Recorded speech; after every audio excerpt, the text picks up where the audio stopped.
acá. Hace 15 días le contaba al ministro que estuvo el intendente Gutiérrez. Bienvenidos y bienvenidas a todos los que están del otro lado de la televisión, diríamos en mi época, pero ahora online con nosotros, a todas las universidades. Le explicaba al ministro que somos 8 universidades las que encaramos este desafío de formar jóvenes para la gestión pública y social. Así que bueno, agradecemos al señor ministro que haya venido. Entre las actividades que tuvo el ministro, que es actual ministro de Defensa de la Nación, entre los años 2005 y 2013 fue diputado nacional por la provincia de Santa Fe y presidente del bloque del Frente para la Victoria en la Cámara Baja. Fue 2 veces candidato a gobernador de su provincia y se desempeñó como concejal de la ciudad de Rosario durante 2 mandatos.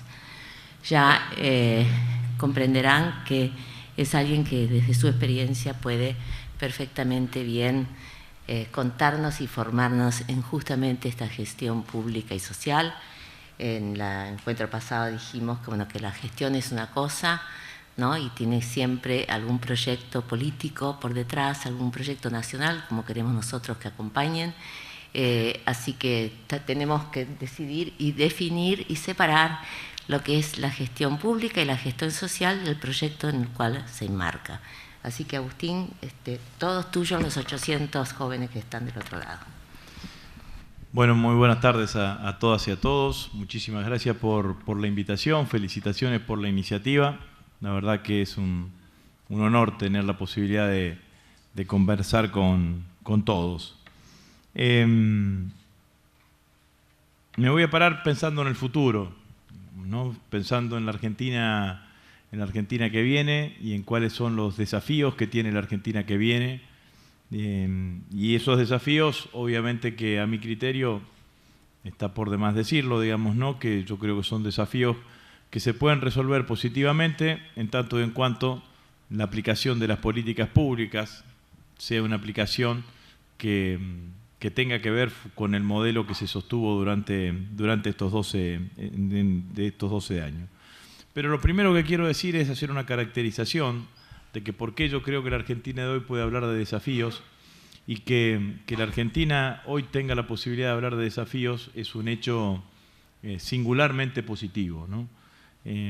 Porque no siempre fue así. La Argentina del 2003, cuando asumió Néstor Kirchner en el gobierno, en general, por el contrario, era una Argentina en la cual no se hablaba del futuro, sino del pasado, y no se hablaba de desafíos, sino de problemas. La Argentina del 2003 era una Argentina en donde la agenda política era una agenda política mediática y comunicacional que tenía que ver con los problemas heredados del pasado y el gobernante, quien tenía que gobernar, lo que hacía fundamentalmente era tratar de resolver esos problemas. En esos años Kirchner usaba una frase muy gráfica, que tenía una gran capacidad de graficar con una sola frase los momentos, y Kirchner decía: estamos sacando a la Argentina del infierno en esos primeros años, ¿no? Yo creo que la Argentina que viene, la Argentina del 2015, es una Argentina virtuosa en ese sentido. Lo virtuoso tiene que ver con estos 12 años de gestión, pero en el 2015, a partir del 2015, la Argentina no va a ser una Argentina con problemas, sino que va a ser una Argentina con desafíos. Y la agenda política sí es una agenda política rica y honesta desde el punto de vista del debate político. Puede ser una agenda política que hable del futuro y no que hable del pasado. Entonces hay una sustancial diferencia en este sentido. ¿Cuáles son, a mi criterio, los desafíos de la Argentina del futuro? Bueno, seguramente en los próximos años la Argentina recuperará, encontrará, recobrará o tendrá soberanía energética. El desafío de la soberanía energética es uno de los desafíos que la Argentina está encarando en estos tiempos, que empezamos con lo que fue la recuperación de YPF a manos del Estado y que YPF vuelva a invertir en exploración y en explotación, que se potenció con los descubrimientos de los yacimientos no convencionales, fundamentalmente los que están en el sur, en Vaca Muerta. No es un tema menor el tema de los yacimientos no convencionales. Argentina es uno de los 5 países que tiene yacimientos no convencionales del mundo, digamos, ¿no? Tiene reservas reconocidas. Los otros son Canadá, China, Argelia, y Argelia y Argentina. Entre esos 5 países la segunda reserva de gas es la de la Argentina, la cuarta en petróleo. Estados Unidos, un país históricamente deficitario en materia energética. De hecho, algunas de las tropelías bélicas en el mundo después de la Segunda Guerra Mundial han sido causa del déficit energético de los Estados Unidos. A partir de la explotación de los yacimientos no convencionales, tiene hoy un 92-93% de autoabastecimiento energético. Así que claramente que la Argentina tiene allí un horizonte de resolver esta ecuación, resolver la ecuación energética, que es una ecuación claramente importante desde todo punto de vista. Desde todo punto de vista. Cuando hablo de resolverlo, digo, bueno, no se resolverá de un día para el otro, pero tiene horizontes y tiene etapas y tiene grados de resolución. En la medida que nosotros vayamos resolviendo este autoabastecimiento energético, la Argentina va a empezar a salir de la restricción externa que tiene hoy, ¿no? La restricción externa que tiene la Argentina hoy es una restricción externa que tiene que ver con que la cantidad de dólares que produce nuestra economía, digamos en el comercio exterior, es una cantidad de dólares que necesita de una administración responsable de esos dólares, porque necesitamos seguir creciendo desde el punto de vista de lo que significa nuestro desarrollo industrial. Y nuestro desarrollo industrial necesita de energía y necesita también de importación de bienes que nosotros todavía no estamos produciendo en la Argentina. En el caso de la importación de energía son 13.000 millones de dólares por año. Y si nosotros le sacamos a la economía argentina esos 13.000 millones de dólares por año, la Argentina inmediatamente vuelve a un escenario del año 2004, 2005, que es el escenario de superávit gemelos, digamos, ¿no? Superávit fiscal y superávit de la balanza comercial. Sin restricción externa, recuperando superávit con energía accesible, la Argentina puede completar el proceso de sustitución de importaciones, que es el próximo desafío, digamos, de los próximos años. Nosotros encontramos una industria devastada, la industria la pusimos de pie, la pusimos a andar, protegimos el desarrollo industrial de la Argentina, alentamos procesos de sustitución de importaciones, pero necesitamos una industria que también empiece a estar más equilibrada desde el punto de vista de su balanza comercial. Hoy los principales sectores industriales de la Argentina son deficitarios desde el punto de vista de su balanza comercial. ¿Qué significa? Que todavía los bienes de capital que tenemos que importar para que esas industrias funcionen nos terminan generando una mayor demanda de dólares que los dólares que esa industria genera al momento de terminar exportando. Si nosotros completamos el proceso de sustitución de importaciones, digamos, la industria automotriz, que mayor cantidad de autopartes la hagamos a la Argentina, o que tengamos otra impronta en cuanto a lo que significa la resolución y la fabricación y la producción de bienes de capital en la Argentina, seguramente eso también nos va a dar un mayor grado de soberanía industrial, por decirlo de alguna manera, o de soberanía económica. Todos sabemos que en la medida que crezca la industria, se equilibra el Producto Bruto en la Argentina y que el Producto Bruto empieza a tener un mayor componente de valor agregado. Si hay mayor componente de valor agregado, ese Producto Bruto termina generando mayor empleo, y también nos independizamos de solamente tener un Producto Bruto en donde el impacto del precio internacional de los commodities tenga un impacto tan fuerte y nos permita tener un horizonte de crecimiento económico muchísimo más equilibrado. Entonces, allí me parece que hay desafíos que son importantes a tener en cuenta. Hay otro desafío más, que es un desafío que tiene que ver con la coyuntura, pero que condiciona claramente el futuro de los argentinos, que es el desafío de la soberanía financiera. La Argentina, después de los canjes del 2005 y del 2010, logró por primera vez en su historia económica de los últimos 30 o 40 años que el peso de la deuda externa no sea el condicionante más importante que tenga la economía argentina cuando se mira su desarrollo, sino que por el contrario, digamos, ¿no? Bajamos el peso de la deuda del 160% del PBI al 40% del PBI. Y solamente de ese 40% del PBI, el 8% está en manos de tenedores extranjeros y en moneda y en moneda extranjeras. Hay otra parte que está en manos de organismos internacionales y una mayor parte que está en manos de argentinos, en manos en pesos nacionales, en moneda nacional, fundamentalmente con préstamos intrasector público. Es decir, que después de muchísimos años la Argentina tiene una posibilidad de tener una deuda manejable, y que esa deuda manejable te da un grado de autonomía, un grado de recuperación de libertades a la hora de tomar decisiones de política económica más que importante y más que trascendente. Todo tiene que ver con todo también, ¿no?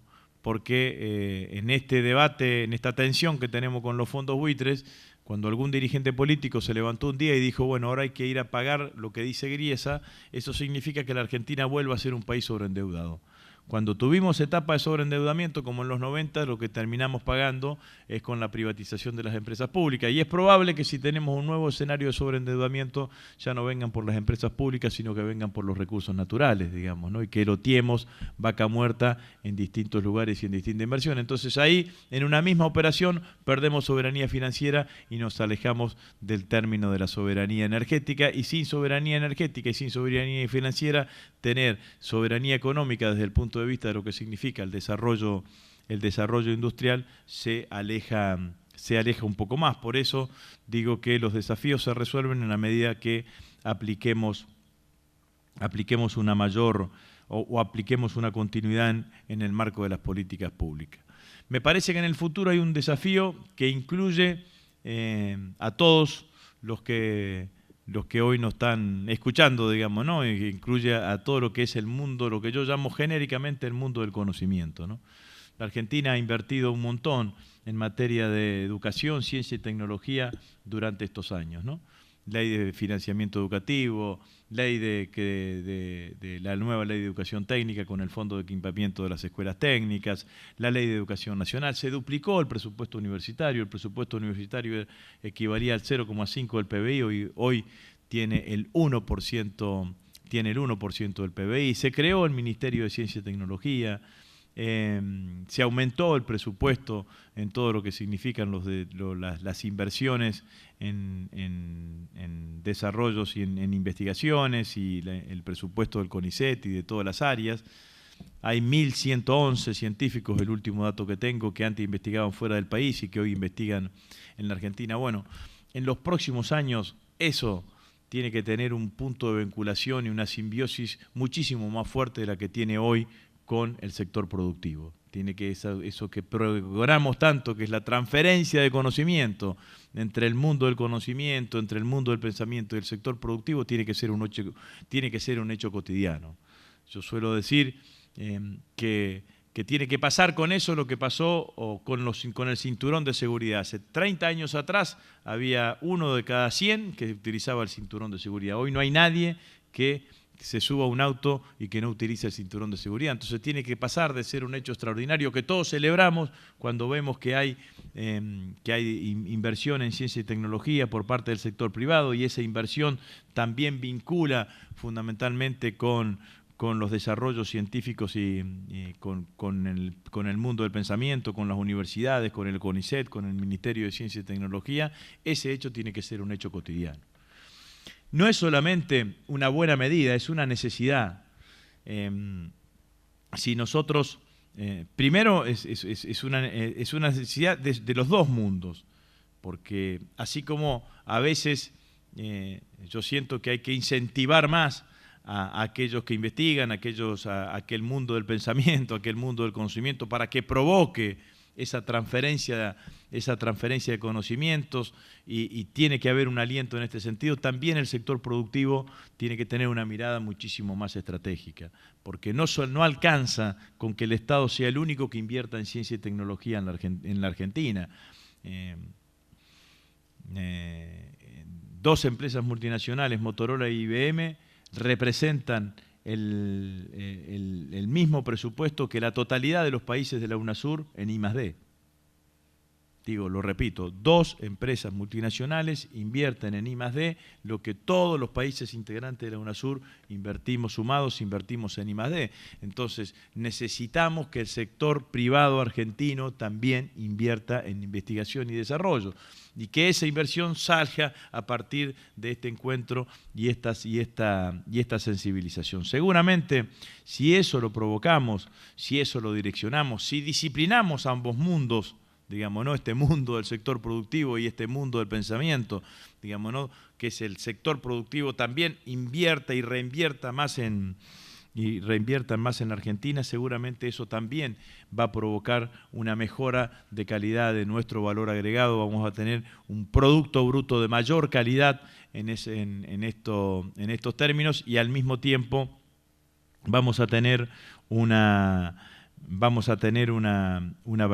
posibilidad de que nuestro desarrollo como país, de nuestro desarrollo económico como país, sea un desarrollo económico muchísimo más estable y, por cierto, también favorecer a esto que decía anteriormente, que es el proceso de sustitución de importaciones, porque la única manera que nosotros acortamos la brecha con los países centrales, la brecha tecnológica, la brecha digital con los países centrales, es si logramos hacer desarrollo científico y tecnológico propio, no comprando desarrollos científicos y tecnológicos ajenos, digamos, ¿no? En general, lo que pasa con eso es seguir manteniendo las condiciones de interdependencia que uno puede tener con otros países del mundo.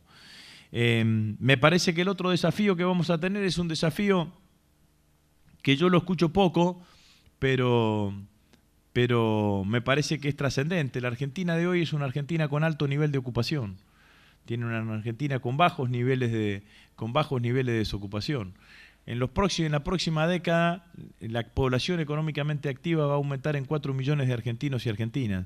O sea que el próximo presidente, a partir del 10 de diciembre del 2015, va a tener que generar 400.000 puestos de trabajo por año. Para generar 400.000 puestos de trabajo por año en Argentina hay una única manera, que es con el fortalecimiento del mercado interno.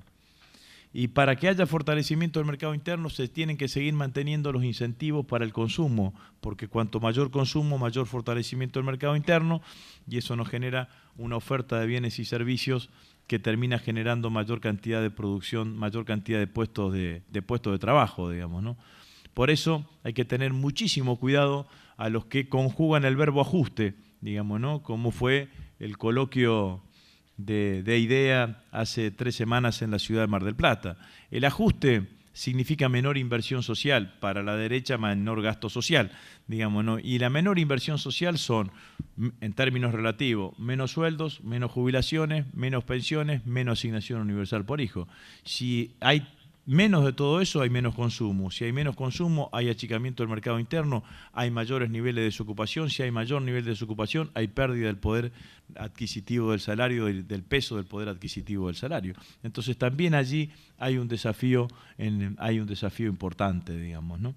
Federalizar lo que significa la oferta del mundo del conocimiento también es un desafío. El 80% de los investigadores del CONICET vienen de la Pampa Húmeda. El 80% vienen de la Ciudad de Buenos Aires, de la provincia de Buenos Aires, de la provincia de Santa Fe y de la provincia de Córdoba. Nosotros necesitamos un programa de federalización de ese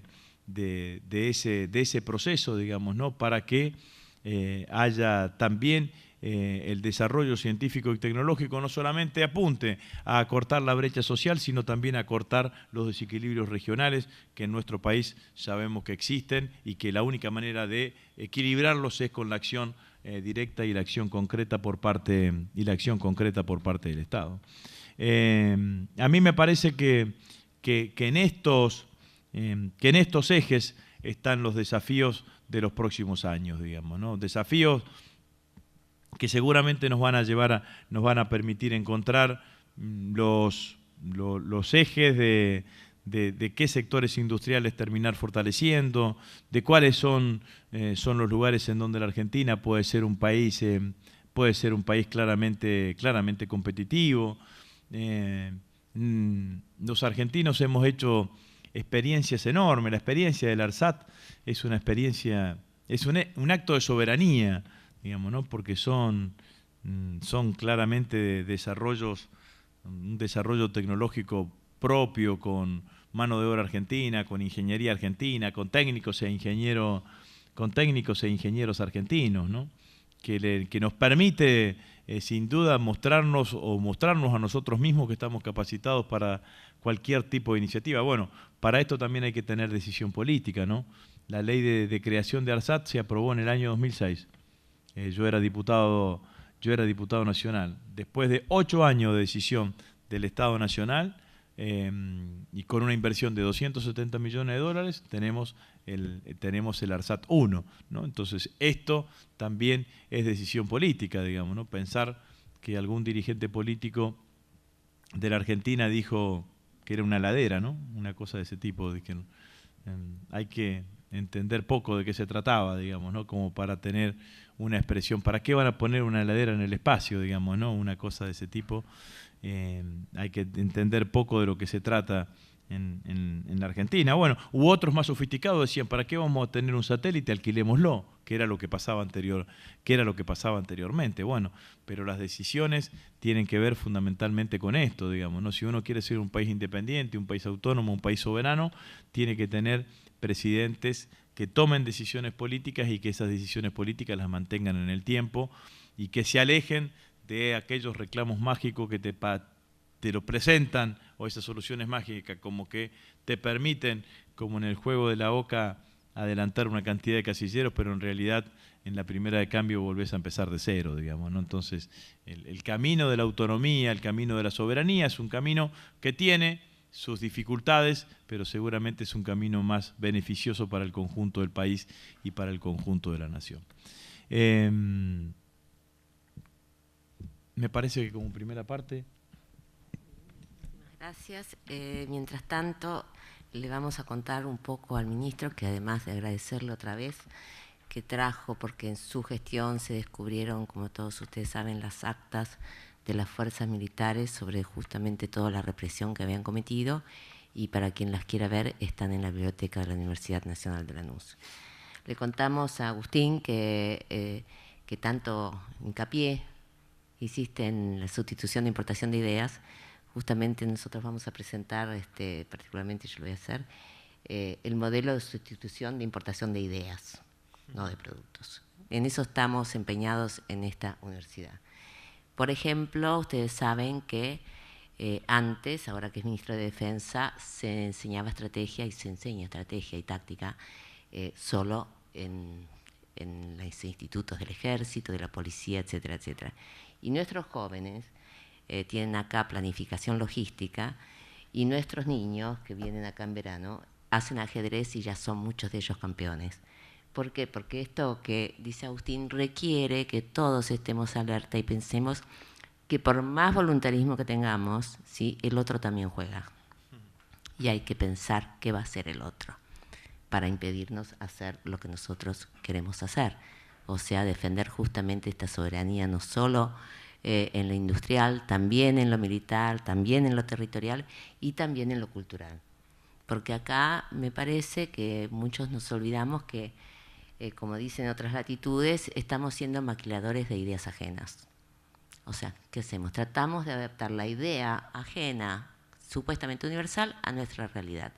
Y lo cierto es que nosotros tenemos que producir nuestras propias ideas para justamente no copiar, porque ya no queremos más ideas ajenas. Ya vieron cómo nos fue, ¿no? Con las ideas del Banco Mundial, del Fondo Monetario, etcétera, etcétera. Así que bueno, le queríamos contar eso al ministro. Aquí sí también estudiamos estrategia, sí también estudiamos planificación logística, cosa que antes se hacía solamente en los institutos de las Fuerzas Armadas. Así que esta universidad, que está concretamente orientada hacia los problemas, no hacia disciplinas, intentamos justamente colaborar con el Estado, con el Estado nacional, provincial, municipal, con nuestro país, con nuestra patria, a resolver sus problemas desde lo científico-tecnológico, desde la investigación y la formación.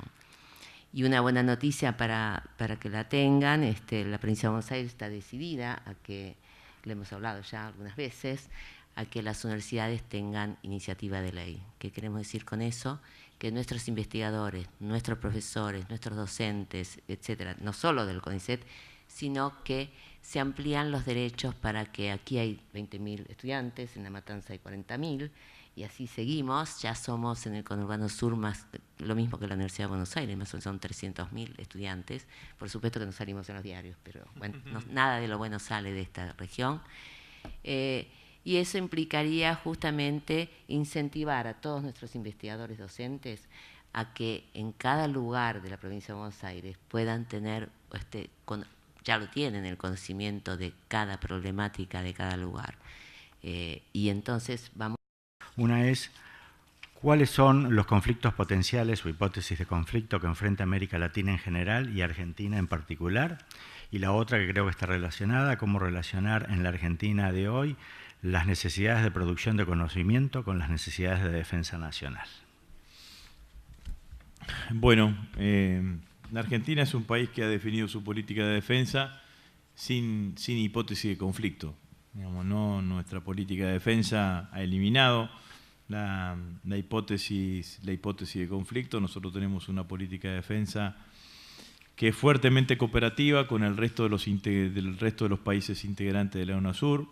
Esa cooperación surge a partir de la construcción de confianza, y en el marco de esa construcción de confianza y esa construcción cooperativa, bueno, aspiramos que nos permita generar un escenario entre los distintos países integrantes de la UNASUR de una fuerza claramente disuasoria, por decirlo de alguna manera, ante la mirada de cualquier otra mirada extracontinental a la UNASUR. La UNASUR tiene 12 consejos, el Consejo de Defensa Suramericano es uno de ellos, reconocido por el nivel de actividad que tiene, de los consejos de UNASUR, de los que tiene mayor nivel de actividad. En ese marco de ese nivel de actividad, la Argentina tiene un alto nivel de participación y tiene una fuerte vinculación bilateral en materia de defensa con los distintos países integrantes de la UNASUR. Tenemos una fuerza conjunta, por ejemplo, por decirlo de alguna manera, con Chile, que se llama Compañía de Paz Cruz del Sur, destinada fundamentalmente o diagramada para estar a disposición de Naciones Unidas en las misiones de paz. Lo mismo tenemos con el Perú, que es una compañía de ingenieros, General San Martín. Con Brasil tenemos una alianza estratégica desde el punto de vista de lo que es la industria aeronáutica. Recientemente se presentó el avión KC-390 hecho por Embraer. FADEA le fabrica partes a ese avión, y esa es una posibilidad de desarrollo claramente importantísima para la Argentina, porque significa poner nuestra industria aeronáutica a los estándares internacionales más altos, porque Embraer es una de las empresas aeronáuticas más importantes hoy del mundo. Con todos los países de la región tenemos un diálogo fuerte y tenemos intercambios y tenemos grupos de trabajo y grupos técnicos de trabajo en todas las áreas, digamos, ¿no? En el área de formación, en el área de industria para la defensa, en el área de ciencia y tecnología, en el área de ciberdefensa, y tenemos un diálogo permanente. Pero bueno, nuestra política, nuestra definición de política de defensa es tenemos un planeamiento de la política de defensa a partir del desarrollo de capacidades y no de hipótesis de conflicto. ¿Qué significa desarrollo de capacidades? Significa que lo que buscamos es que las Fuerzas Armadas argentinas tengan la posibilidad de manejar el más amplio sistema de armas y al mismo tiempo manejarlo entre los distintos espacios geográficos y los distintos climas que existan o que existen en la Argentina. Eso nos lleva a tener una programación logística que está inscripta dentro de un plan, que es el Plan CLAMIL, Plan de Capacidades Militares, que nos va indicando progresivamente cuáles son las inversiones que tenemos que ir haciendo para garantizar ese desarrollo de capacidades que nos permite, sin duda, tener una capacidad operativa razonable para lo que es la política de defensa argentina. ¿Cuál es el punto no de hipótesis de conflicto? ¿Cuál es el punto geoestratégicamente que yo vería en el tiempo entre América del Sur, entre la UNASUR y el resto del mundo? Bueno, el punto son los recursos naturales. Si, para ponerle algunos números a esto, digamos, ¿no? Del 100% del agua que hay en el mundo, solamente el 3% es agua apta para consumo humano. De ese 3%, el 27% está en América del Sur. Y el 20% del agua que está en América del Sur es renovable anualmente por su régimen de lluvia. América del Sur tiene el 25% de la superficie cultivable de todo el mundo. En América del Sur se producen el 26% de los hidrocarburos que consume el mundo y solamente consumimos el 13% o el 14% de los hidrocarburos que consume el mundo. Somos depositario en América del Sur de minerales estratégicos como en el caso del litio, que entre Argentina, Bolivia y Chile representan el 95% de las reservas del mundo en el litio. El litio es el mineral que utilizamos para todas las baterías, desde la batería de celulares hasta las baterías de los aviones. Y somos el 12% de la población mundial.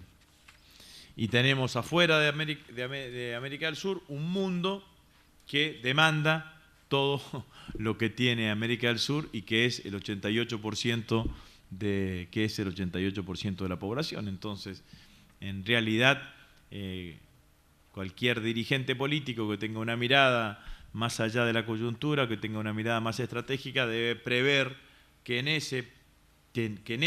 esta descripción puede haber allí un punto, que yo no le llamo de conflicto, un punto de tensión, y dicho de otra manera, para decirlo más claramente, a mi criterio de la preservación y de la correcta defensa y conservación y de la correcta explotación de nuestros recursos naturales, está claramente asociado al destino de nuestros países y a la aventura de nuestros pueblos, digamos, ¿no? No estoy diciendo tampoco nada nuevo, ¿no? En el año 54, siendo Perón presidente, cuando inauguró lo que hoy es la Escuela de Defensa Nacional, y que en ese momento la inauguró como la Escuela de Guerra, hizo un discurso que muchos lo reconocen o lo conocen como el discurso del ABC, ¿no? Porque era el discurso que planteaba la alianza entre Argentina, Brasil y Chile, entre Ibáñez, general Ibáñez, presidente de Chile, y Getúlio Vargas, presidente de Brasil. En realidad el discurso es un discurso que tiene que ver con esto, pero en realidad Perón muestra su enojo porque Getúlio Vargas nunca le termina de dar el acuerdo para ir a cruzar a Chile y terminar de acordar con Ibáñez. Perón cruza a Chile, pero sin el acuerdo de Getúlio Vargas. Pero ya en ese momento Perón planteaba aquello de la preservación de los recursos naturales, que vuelve a retomar en aquella carta a los pueblos del mundo cuando plantea la cuestión del cuidado del medio ambiente y describe a América del Sur como uno de los continentes más importantes desde ese punto de vista, digamos, ¿no? No sé si tenía otra pregunta más, ¿no? Esa fue la primera. Sí, no, pero la relación entre la producción de conocimiento y las necesidades de la defensa nacional, ¿no? Son indispensables, la verdad que son indispensables. De hecho, nosotros, además de la industria para la defensa, que tiene 3 patas, tenemos fabricaciones militares, FADEA, la Fábrica Argentina de Aviones, y SINAR, el Complejo Industrial Naviero. Tenemos un instituto que se llama CITEDEF, que es Centro de Investigaciones Tecnológicas para la Defensa. Allí tenemos una serie de desarrollos que son a veces para las Fuerzas Armadas, pero que son también de uso dual, digamos, ¿no? CITEDEF, por ejemplo, tiene desarrollado el sensor láser que está en el aeropuerto de Bariloche, que sirve para medir la cantidad de partículas de ceniza que hay en el aire. Esto fue una necesidad que nos surgió a partir de las erupciones volcánicas, y en función de eso se determina la operatividad o no del aeropuerto. Lo mismo está instalado uno en Río Gallegos y otro en Comodoro Rivadavia, y tienen muchísima interacción en todo lo que significan las fuerzas, digamos, ¿no? Y defensa tiene una profunda relación con INVAP. Los primeros contratos más importantes que ha tenido INVAP en esta época han tenido que ver con defensa o con planificación federal, pero tenemos el contrato de los radares que los ha fabricado íntegramente INVAP. Nosotros en 2004 había solamente 4 aeropuertos con radares, hoy hay 26 aeropuertos radarizados, los otros 22 radares se llaman RSMA, que son radar secundario monopulso argentino fabricados en INVAP, y INVAP nos está integrando radares para defensa que estamos ubicando en el Escudo Norte. Hace un mes dejamos en funcionamiento el primero de ellos en Las Lomitas, provincia de Formosa. Ya tenemos el segundo que va en Ingeniero Juárez. Estamos terminando la obra civil, y el tercero va en Pirané, provincia de Formosa, y nos falta un cuarto que va a estar en la provincia de Misiones, digamos, ¿no? Entonces, calculamos que antes de finalizar el 2015 vamos a tener en la frontera norte 2 radares en Mendoza, en Misiones, perdón, un radar en Posadas, 3 radares en la provincia de Formosa y un radar en Tartagal, provincia de Salta, como para tener radarizado toda la frontera norte. En términos de lo que pasa en la Argentina, en términos generales, hay que decir que los desarrollos científicos y tecnológicos que ha provocado la industria de la defensa en el mundo ha sido pionera de los grandes avances que ha tenido el mundo en los últimos años, digamos, ¿no? La primera computadora lo tuvieron las Fuerzas Armadas, el primer celular fue de uso militar, y después se convirtieron claramente de uso dual y de uso civil. Así que la vinculación entre desarrollo científico, tecnológico e industria para la defensa es indispensable. Hay algunas preguntas sobre el rol de las Fuerzas Armadas y la defensa, pero acá quisiera conectar 2 preguntas. Una que dice: el Tratado Interamericano de Defensa Recíproca demostró no defender la región durante el conflicto de Malvinas. ¿Qué piensa de ese tratado? Y otra pregunta. Contesta rápido eso. La Argentina ha impugnado los organismos interamericanos de defensa, el TIAR y la Junta Interamericana de Defensa, ha hecho críticas en todos los foros. De hecho, nosotros tenemos una relación con los Estados Unidos que está en un lugar de congelamiento, por decirlo de alguna manera, en materia de defensa, porque nosotros les hicimos una propuesta que Estados Unidos nunca nos contestó, de reformular la relación entre Estados Unidos y la Argentina, habida cuenta de la ineficacia que han tenido los distintos instrumentos interamericanos en materia de defensa. Y también sobre Malvinas, ¿qué nos puede decir sobre el disparo de misiles que se desarrolló últimamente cerca de Malvinas?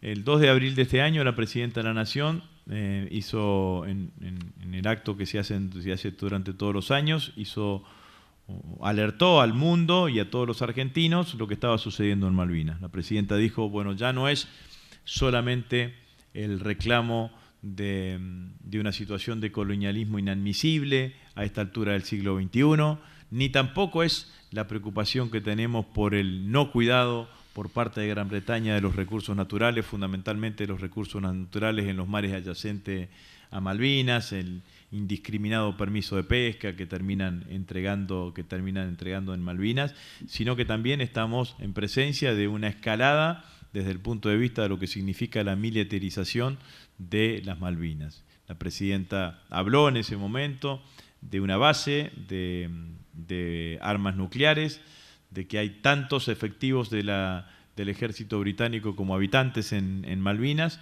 y después de eso aparecieron estos 2 ejercicios, un ejercicio hace 3 meses que era desde Malvinas, una batería antiaérea, y este ejercicio que sucedió esta semana, y fundamentalmente lo que nosotros planteamos es que esto está en contradicción absoluta con lo que plantea la Argentina en materia del Atlántico Sur, que concebimos al Atlántico Sur, la Argentina y la UNASUR, al Atlántico Sur como una zona de paz y cooperación, y esta creciente militarización británica va en sentido contrario a esto. ¿Y cuál es el objetivo de la denuncia? Bueno, el objetivo de la denuncia es que todo el mundo sepa de lo que hablamos cuando hablamos de Malvinas, ¿no? No es solamente un reclamo sobre una situación de colonialismo, ni es la preservación de los recursos naturales, sino que estamos en presencia de una creciente militarización por parte de Gran Bretaña del Atlántico Sur. ¿Qué opinión le merece la discusión parlamentaria de la Universidad de la Defensa y cuáles serían las principales ventajas de esta futura universidad? Bueno, voy a hablar de las ventajas, digamos, ¿no? Me parece que la discusión parlamentaria estuvo sesgada con posicionamientos políticos, digamos, ¿no? ¿Qué es lo que tienen hoy las Fuerzas Armadas y la Defensa en materia de sistema educativo? Las Fuerzas Armadas tienen sus institutos de formación, cada una de las tres fuerzas tienen 2 institutos de formación, uno para oficiales y otro para suboficiales, el Colegio Militar o la Escuela Sargento Cabral en el caso del Ejército, idénticamente funcionan los institutos de formación de la Armada Argentina y de la Fuerza Aérea Argentina. Estos 3 institutos ya son reconocidos por la CONEAU como institutos universitarios y sus directores, que son militares, participan en el Consejo Interuniversitario Nacional. Además de eso, el Ejército tiene una facultad de ingeniería, donde dan distintas carreras de ingeniería, electromecánica, ingeniería civil, acá en la ciudad de Buenos Aires, que se llama la Escuela Superior Técnica, con títulos absolutamente convalidados.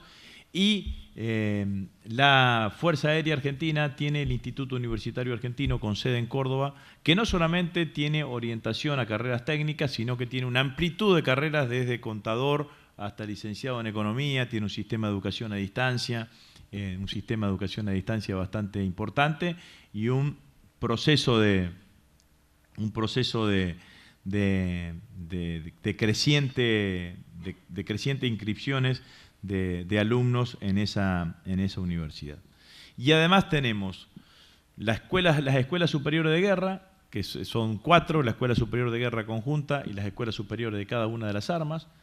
Estos son en general cursados no solamente por los oficiales superiores de cada una de las fuerzas, sino que también hay civiles que cursan estas escuelas. Y tenemos la Escuela de Defensa Nacional, que está orientado a ser una escuela de cursos de posgrado, fundamentalmente destinado a la formación de civiles para la defensa. Lo que hicimos con la Universidad de la Defensa es englobar todo esto dentro de una universidad, que no es una universidad nacional, porque tiene las singularidades propias de la especificidad que tiene. No va a depender del Ministerio de Educación, sino que va a depender del Ministerio de Defensa. Su presupuesto mayoritariamente es un presupuesto generado por el Ministerio de Defensa.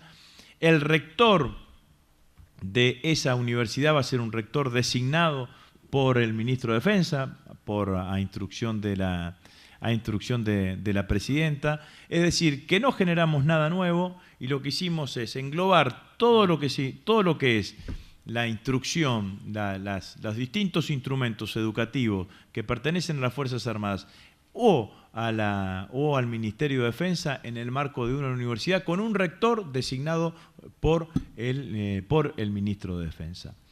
Esto para nosotros es un salto cualitativo enorme.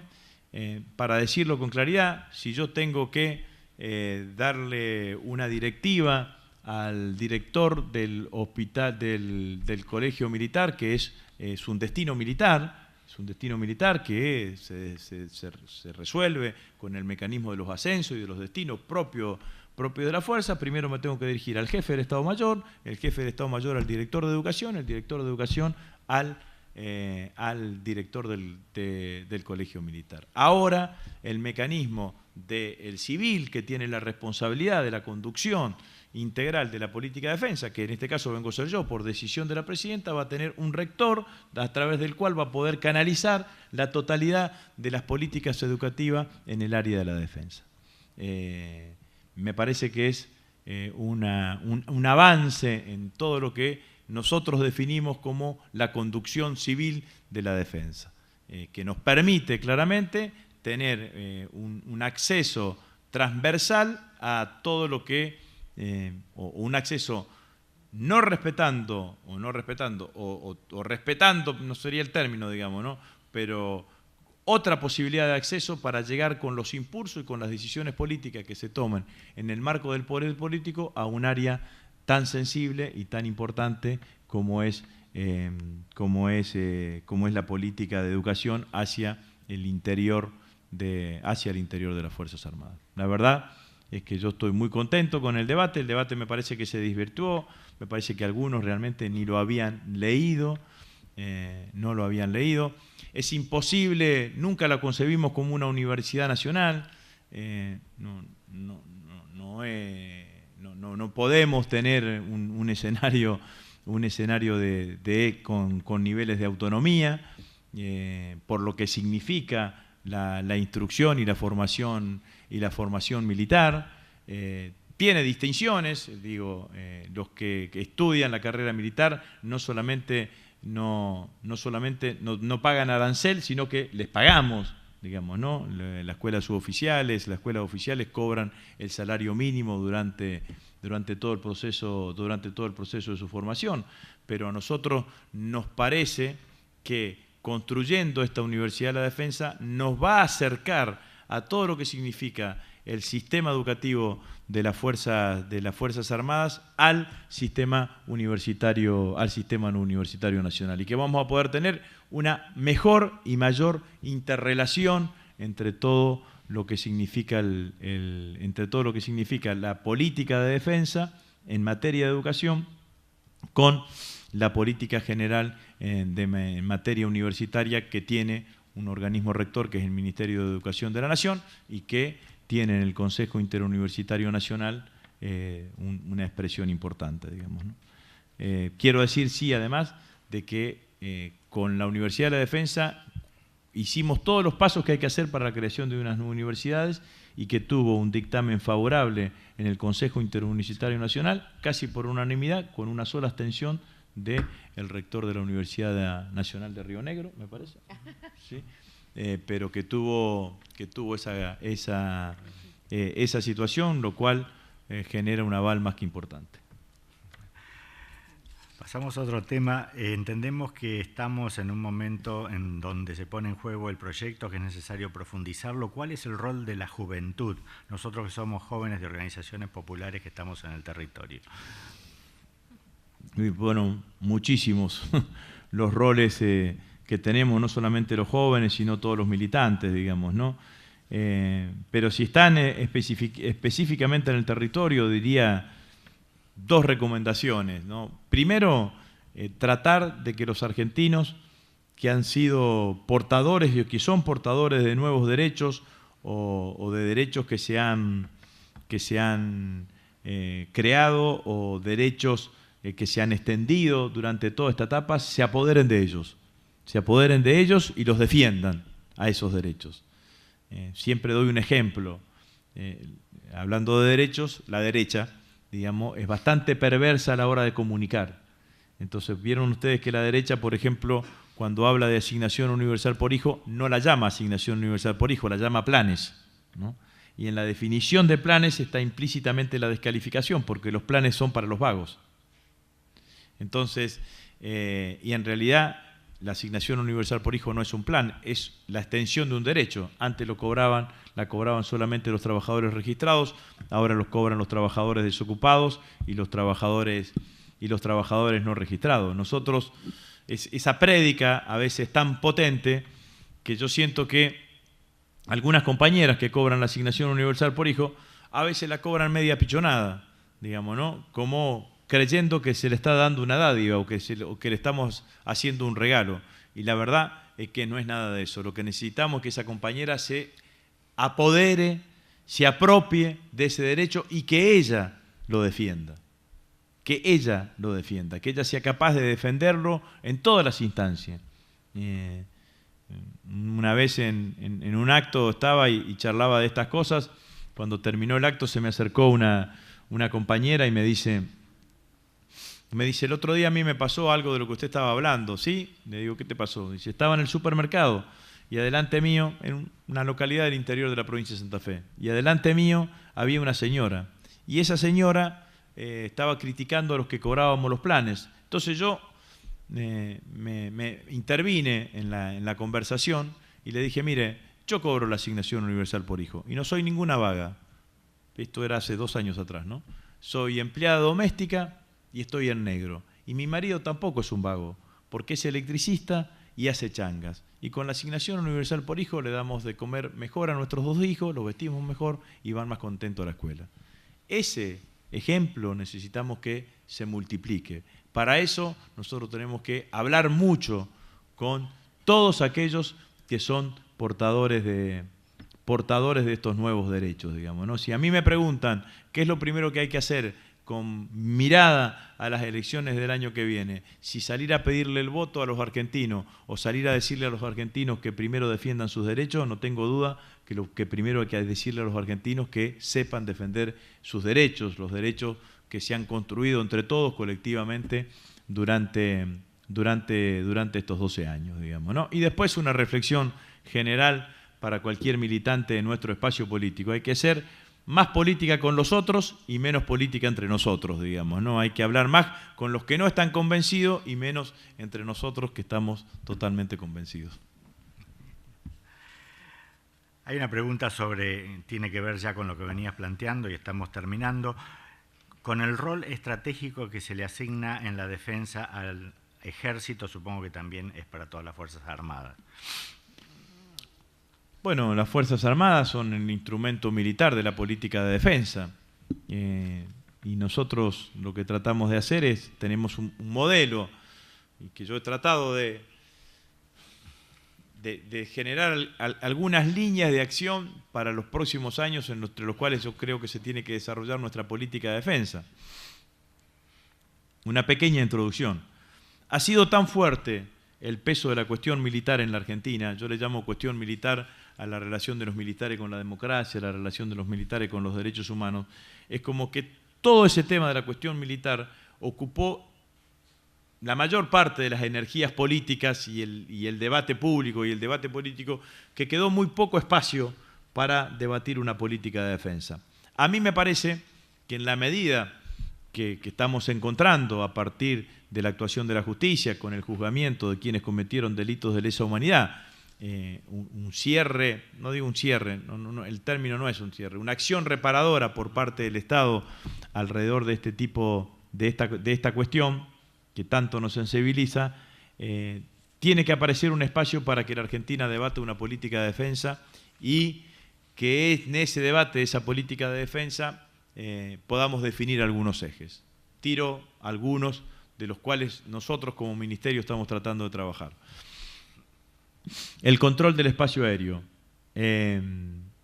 todo lo que significa el conocimiento geográfico de zonas de fronteras, porque en el marco de lo que la definición de la política de defensa, que es claramente reactiva la de la Argentina, nosotros solamente podemos reaccionar en el caso de una agresión militar, o sea, otra fuerza armada estatal, que dependa del Estado, externa.